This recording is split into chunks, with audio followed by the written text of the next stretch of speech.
Marks కట్టు ఇటు. Okay sir, ethanol కంపెనీపై fight అది ఉద్రిక్తంగా మారుతుంది.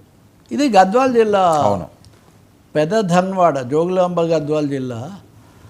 అక్కడ చాలా ఉద్రిక్తత వచ్చేసింది. ఇంతకుముందే ఆ ప్రాంతంలో ఒక ఇథనాల్ కంపెనీ ఉంది, బాగా కాలుష్యం ఎక్కువగా ఉంటుంది. ఇది వద్దు అని అక్కడ రైతులు వీళ్ళందరిలో బలమైన ఇది ఉంది.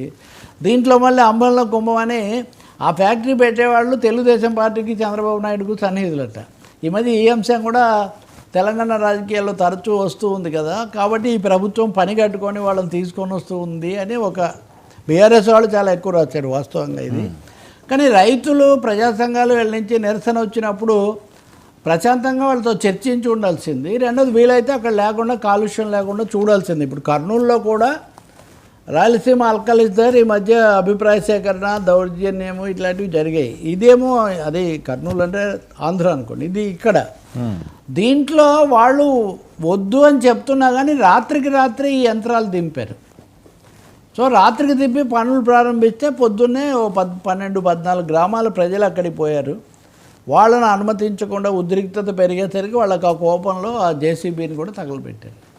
సో ఈ పరిస్థితి చాలా అవాంఛనీయమైంది, టెన్షను.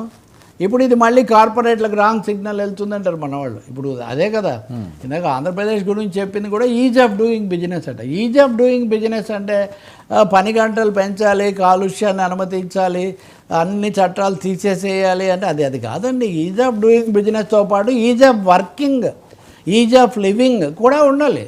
అది లేదు. కాబట్టి ఇది ఉద్రిక్త సమస్య.